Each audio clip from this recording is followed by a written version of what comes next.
UFC Fight Night 159 will take place in Mexico City Arena. It will happen next weekend.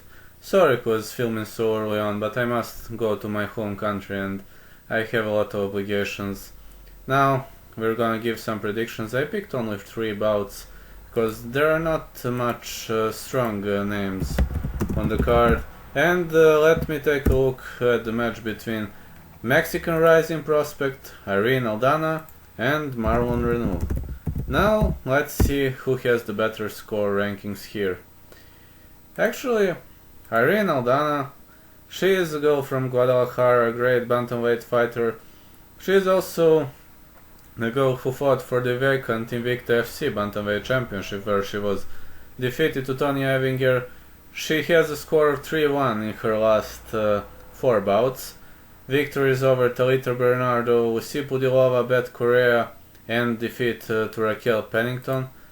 On the other side, Marion Renault, you know, the Belizean bruiser. She is the girl with Belizean origin, and she is a strong girl. I got to say, she is a strong girl, but she is not in a good score at the moment. Victory over Talita Bernardo and Sarah McMahon, but decision losses to Kat Zingano and Yana Kunitskaya. Who am I rooting for here? You know, I expect a decision match here, but who will finish it? I think both girls have very good ground game. Both are very good in a submission game. I don't know. Aldana, she seems to me like a real cardio machine.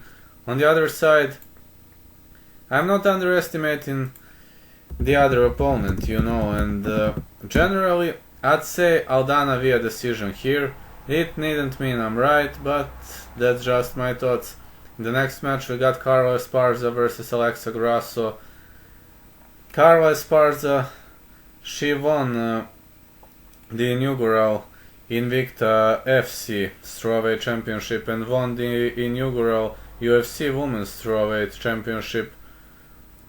She was later defeated to Jana Drzejic, but in the last 3 matches she lost to Claudia Gadelha and Tatiana Suarez, and she has only 1 win against Virna Jandiroba. The majority of her wins is via decision, TKO victories and rare naked choke victories. Well, it's not something to praise, you know, because she is not in a great shape at the moment. On the other side, Alexa Grasso, she is one good girl. I got to say, a good girl, a tough rival, and I like to see her. She was running on a score of 9-0 until she was stopped by Felice Herring. Then she defeated Randa Marcos. She was choked out by Tatiana Suarez, but a decision victory over Karolina Kowalkiewicz.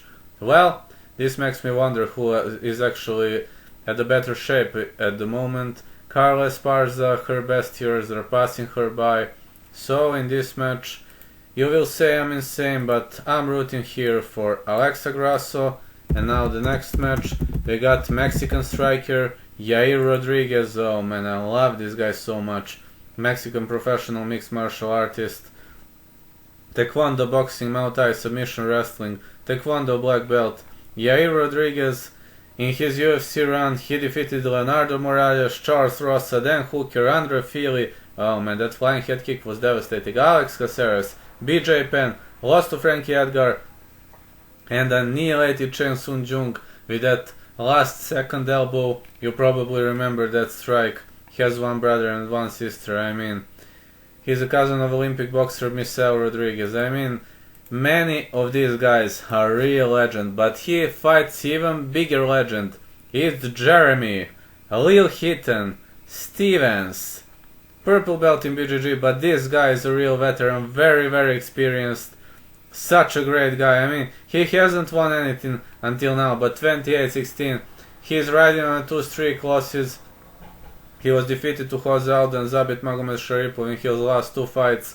But victories over Gilbert Melendez, Doho Choi, Josh Emmett, Ram Barao, Dennis Bermudez, Darren Elkins, Ronnie Jason, Esteban Payan. He is not a guy to underestimate, so who am I rooting for here? These are very similar fighters. Yair Rodriguez has better striking, but Jeremy Stevens, I think he's better on the ground. Only because the fight takes place in Mexico, I'd say Yair Rodriguez.